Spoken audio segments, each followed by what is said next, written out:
bien salut tout le monde, ici Xenos pour une nouvelle vidéo. On se retrouve donc pour une petite vidéo de présentation de visite d'une de mes maisons, donc que j'ai construite sur le serveur Antares. Le lien sera dans la description de la vidéo, bien évidemment.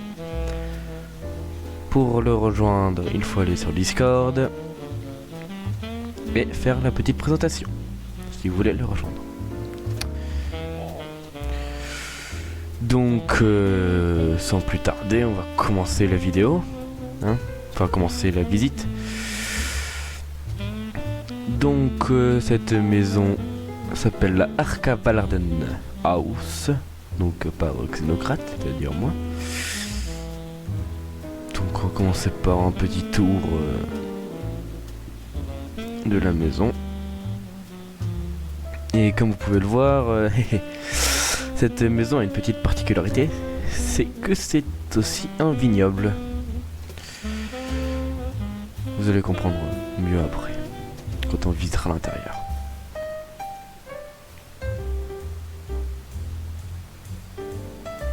Donc voilà, un petit tour, la maison assez classique, à vrai dire, donc avec une partie en bois, donc on peut admettre que c'est une ancienne grange en fait, qui a ensuite été modernisée. Donc ensuite, donc voilà, modernisé avec une première extension ici, donc l'extension blanche là, et aussi une deuxième extension ici. Voilà, avec des panneaux solaires, d'autres panneaux solaires. Enfin voilà quoi, une maison tout ce qui est le plus classique. Une maison moderne assez classique, donc une grange réhabilitée, et un petit coin pour garer sa voiture. Et ouais, moi j'ai un trône, puisque voilà. Je trouvais classe, du coup je l'ai posé là. C'est qu'un détail après tout. Donc voilà, ensuite donc on va aller à l'entrée du terrain.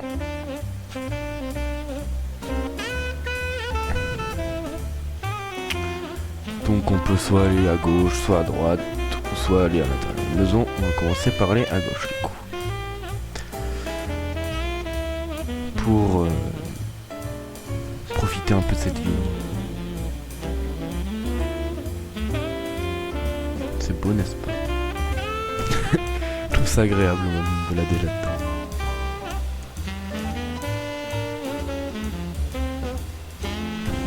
Même en vrai, je trouve ça très agréable de se balader dans les villes. Je sais pas si vous l'avez déjà fait. C'est plutôt sympathique. Donc voilà, on peut se balader tranquillement dans les villes, sans souci.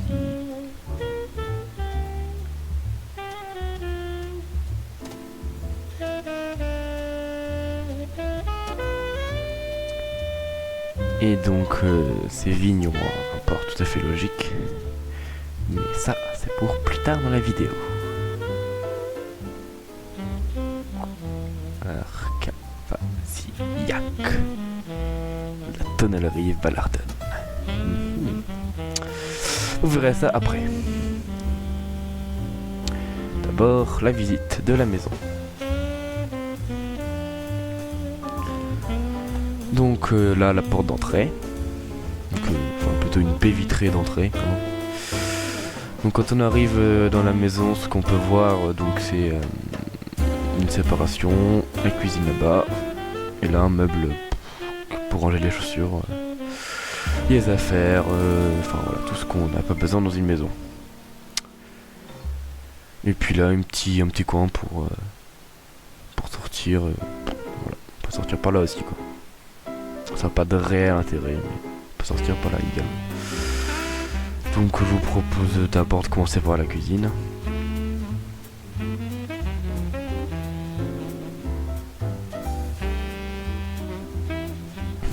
Donc voilà, une cuisine assez classique. On va pas non plus s'attarder sur tous les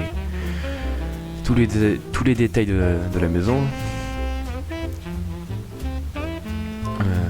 voilà, avec un petit coin table ici pour manger rapidement le matin par exemple, ou quand il n'y a pas d'invité. Je dis ça parce qu'ensuite là-bas il y a une plus grande table. Donc voilà, là je me suis amusé à faire un design assez particulier de meubles comme ça. Je trouvais que ça rendait pas mal, donc je les ai laissés. Voilà, le lavabo, donc là c'est un modèle 3D, donc spécifique au pack de texture de ce serveur, qui est sur le Discord, dont le lien est dans la description, je le rappelle.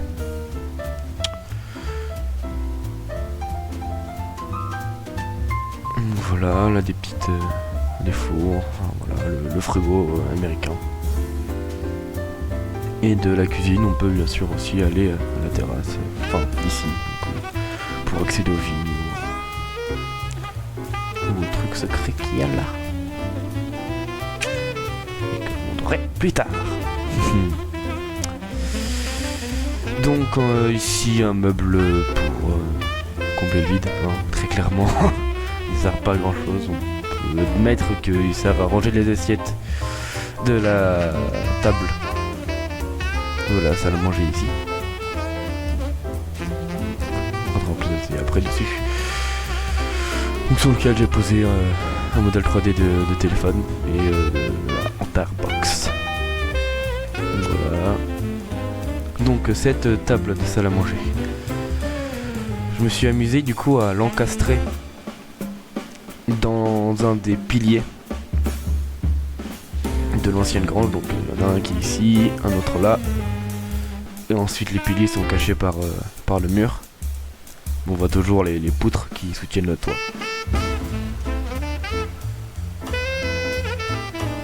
Voilà, je me suis amusé à encastrer la table dans le pilier. C'est quelque chose que j'aime bien faire, que je fais de façon assez récurrente en vrai sur mes aménagements. Encastrer des meubles dans les piliers.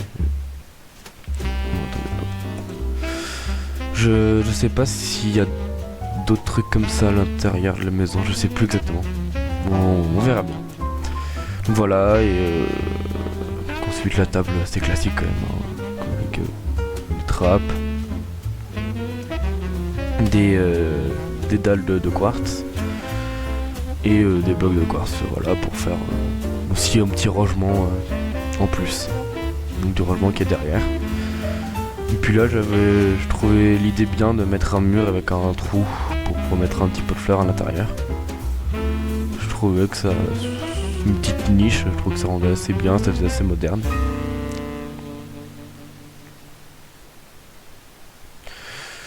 Donc voilà, et puis en plus comme ça permet de séparer vraiment cet espace là, donc l'espace un peu couloir, de l'espace vraiment salle à manger, même si il y a des chaises ici, hein, donc, seulement en fait elle fait un peu espace central de la maison, quoi, enfin de cet étage là. Donc ensuite ici nous avons un petit coin salon détente, donc avec la cheminée et des livres pour pouvoir prendre un livre dans son étagère et puis le bouquiner tranquillement en profitant de la chaleur du feu. Du coup ici nous avons une petite cheminée qui ressort très bien ici. Voilà, juste une petite précision pour une certaine personne qui se reconnaîtra sûrement quand elle verra cette vidéo. Voilà. Donc ensuite nous avons non pas une cuisine comme beaucoup le pensent et beaucoup me le rappellent en me disant hey Xenos, pourquoi t'as fait deux cuisines? Eh bien non, ce n'est pas une cuisine, c'est un mini-bar. Enfin mini-bar, tout est relatif hein, mais c'est un bar. Donc avec là des robinets pour la bière, donc pression. Là un lave-vaisselle pour éviter de devoir aller faire la vaisselle à l'autre bout là-bas. des shops de bière, histoire de montrer que c'est un bar. Là, un petit lavabo pour peut-être boire de l'eau aussi. C'est bien de boire de l'eau des fois. Donc voilà. Et des petits tonneaux. Donc qui viennent directement de la production personnelle de la maison. Encore un petit teasing de ce que vous pourrez voir plus tard. Et ici donc c'est censé symboliser une étagère avant. Donc, je sais pas trop comment ça s'appelle, mais une étagère pour ranger les bouteilles de vin, quoi. Vous voyez à peu près. Voilà, et puis franchement on a une belle vue sur d'autres maisons, la petite route. Voilà, on a plutôt une belle vue de ce bar, je trouve. Donc voilà.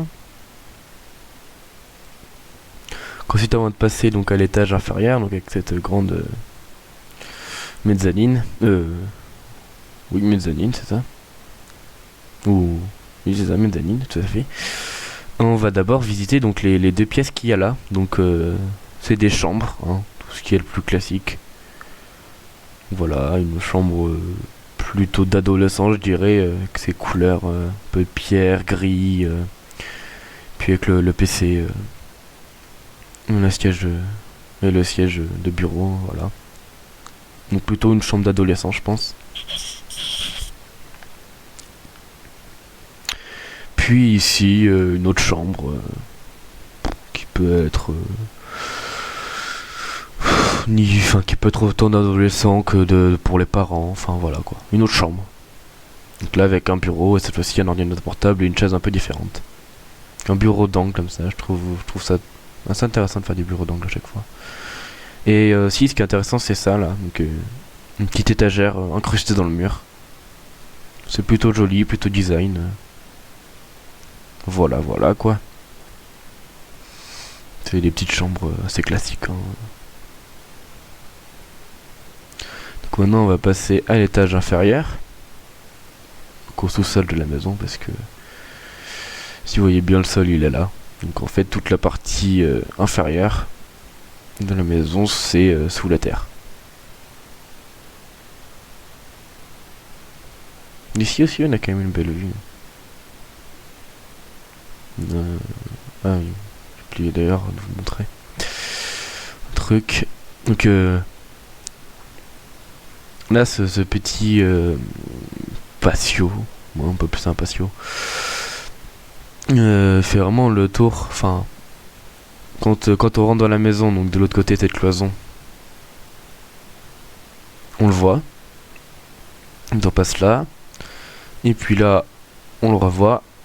Et quand on arrive dans cette chambre, on a encore une grande baie vitrée qui donne sur ce petit patio. Et puis de cette chambre là, on a une vue sur un magnifique un petit bassin, enfin voilà quoi. Qu'on voit limite à peine en fait quand on tourne autour. C'était plus pour combler le vide de cette place que je l'ai mis. Mais du coup on le voit aussi un petit peu de cette chambre. Mais également de celle-là, hein, bien sûr. Mais un peu moins, donc c'est juste une seule bande de vitres.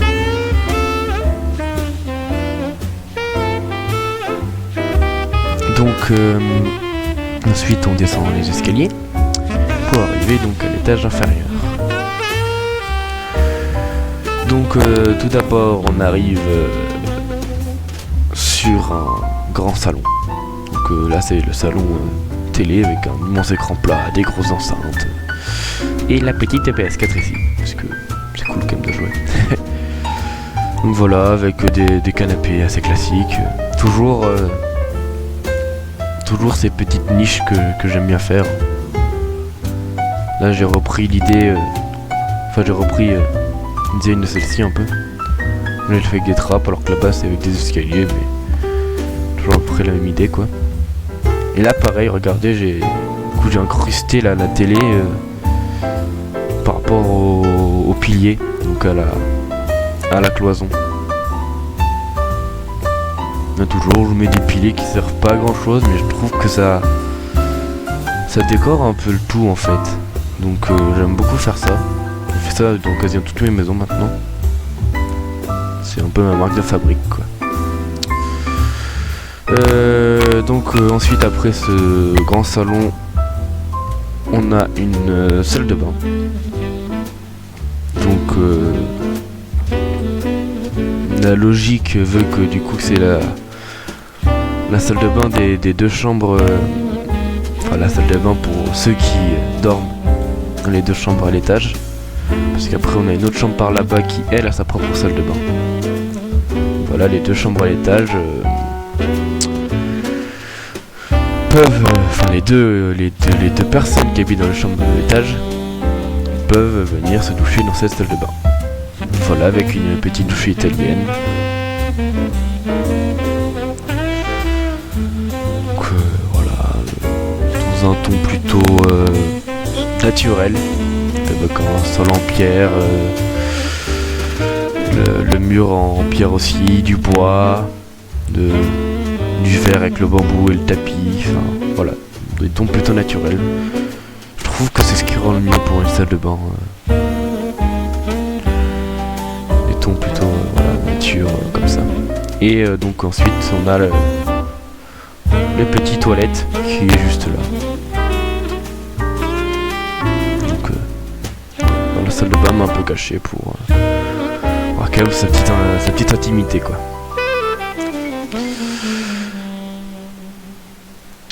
Ensuite, avant de passer à ça, la chose que je vous tease depuis le début de la vidéo, on va d'abord passer à ça. Donc c'est un autre petit coin lecture, donc caché derrière un pot de fleurs.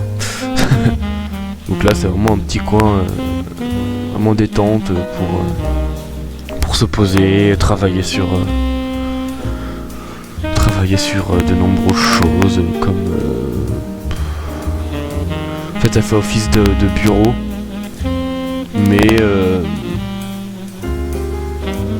plus détente, voilà, comme ça on peut travailler tout en discutant avec quelqu'un, tu vois. Enfin voilà quoi. Donc plus un bureau détente pour travailler avec en compagnie d'autres personnes quoi, pour pas être seul. Je trouve que ça rend plutôt bien ici. Et donc là on a la grande chambre, donc la chambre plutôt parentale, avec un immense lit. On peut loger beaucoup dedans, rien dire. Et du coup une télé pour cette grande chambre. Et comme je l'ai dit tout à l'heure, donc une salle de bain intégrée à la chambre. Donc toujours dans des tons plutôt naturels, comme tout à l'heure. Et toujours une douche italienne. Et petite toilette ici.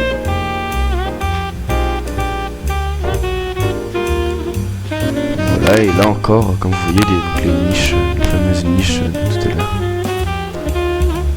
Et ici, encore pareil, le meuble télé qui est intégré dans les piliers en fait. Je sais pas si ça se fait vraiment dans la réalité, mais je trouve que sur Minecraft ça rend bien, donc je le fais quoi. Voilà. Mais je crois que ça se fait dans la réalité, j'ai déjà vu ça sur certaines images d'aménagement. Et là j'avais envie de tester un autre concept de cloison, donc avec un mur qui monte pas jusqu'à haut, donc qui fait aussi office de tête de lit. Et une vitre en fait qui casse et qui couple vraiment l'espace en deux. J'ai envie de tester ça, je sais pas trop si ça rend bien ou pas, mais bon je le laisse quand même. Ça change un peu de mes cloisons habituelles, donc voilà.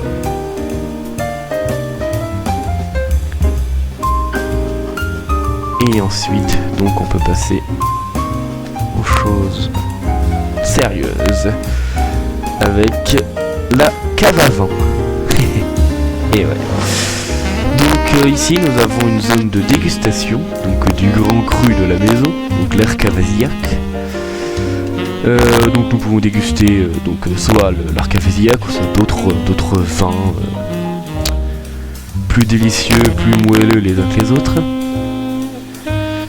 Donc avec des petits tableaux qui représentent donc le vin, très clairement, ainsi que des tonneaux et encore pareil ces étagères là qui symbolisent les étagères pour ranger les bouteilles. Voilà, là je me suis plutôt amusé à faire cette table. J'ai testé un nouveau concept de table encore. Voilà, ça c'est classique. Donc maintenant nous allons passer à la zone des trucs fabriqués le vin. Donc voilà la zone des trucs fabriqués le vin. Donc dans cette zone des trucs, vous allez mieux comprendre pourquoi j'ai appelé ça la zone des trucs fabriqués le vin. On a d'abord donc les cuves à vin, ou le truc qui presse le raisin, autrement appelé un pressoir. Voilà, avec le raisin là qui circule avec un tapis roulant, on le met là, ça circule avec un tapis roulant, ça va dans l'autre truc, et puis ça presse, et après il y a des tuyauteries, on peut imaginer qu'il y a des tuyauteries mais qu'on voit pas, qui sont sous le sol, qui vont le faire rejoindre donc ces cuves de décantation. Donc là j'en ai fait deux, donc des pressoirs qui rejoignent les cuves de décantation qui sont ici, que j'ai également appelé truc qui conserve le liquide. Donc voilà, zone des trucs. Et il y a un dernier truc ici. Donc c'est le truc qui met en bouteille. Ça par contre je sais vraiment pas comment ça s'appelle sans utiliser le mot truc. Donc on va dire la machine de mise en bouteille. Je suis pas un spécialiste des caves à vin, de tout ce qui est vignoble et tout. Donc, désolé aux spécialistes si jamais je me trompe sur les termes. Mais voilà. Après je sais que c'est un petit peu abusé au niveau nombre de cuves de décantation. Mais oups, donc on le contrôle ici. Mais je trouvais que ça faisait bizarre si je mettais pas, si j'encadrais pas tout le truc en fait. Donc voilà, je préférais faire comme ça plutôt que de mettre que sur un seul côté ou pas du tout. Donc là aussi on peut voir que ce mur il se prolonge de l'autre côté de la vitre sur un petit coin verdure qu'on peut donc voir d'ici. Et quand j'ai construit la maison, j'ai aussi réfléchi au fait que en fait ici il y a des clients qui peuvent venir, donc il faut pas qu'il y ait de visibilité sur des choses privées de la maison. C'est pour ça qu'il y a cette grosse cloison qui sépare avec le salon, et que là la salle de bain elle est vraiment détachée par rapport à la vision que les clients peuvent avoir dans cette pièce de dégustation. Et que j'ai mis aussi ce coin verdure pour que pour avoir un côté un peu naturel dans la maison et agréable pour les clients. Et donc en fait là, le petit coin bureau / détente peut servir notamment à gérer toutes les affaires de commerce de cette production, donc qui est en lien avec bien sûr les vignes à l'extérieur. Et là on a une sortie donc qui nous mène ici, donc sur l'étage de la maison. Donc là on était tout à l'heure donc avec le Arcavasiac, donc qui est la production le nom du vin qui est produit dans cette petite maison. Donc là dans la tonnellerie Valarden. Ça c'est des idées de quelqu'un qui se reconnaîtra aussi, le même pour la cheminée d'ailleurs. Le hasard fait bien les choses, n'est-ce pas? Du coup voilà, donc l'Arcavasiac de la tonnellerie Valarden. Donc avec ces vignes et la petite production personnelle. Ou pas d'ailleurs, hein, parce que ça pourrait être la production d'Antares, hein, qui sait. Il y a d'ailleurs une bataille de vignobles que j'ai lancée avec d'autres membres du serveur. Mais je suis le vignoble principal. J'ai trop même avec cette idée, donc c'est moi le principal. Ok. Petite dédicace à toi. Tu te reconnaîtras aussi de la vidéo. Donc voilà. C'est la fin de cette petite visite de maison slash vignoble slash grosse production de vin. Donc je vous dis à la prochaine pour de nouvelles aventures. N'hésitez pas à liker la vidéo si le contenu vous a plu et ainsi que vous abonner à la chaîne. Sur ce, ciao!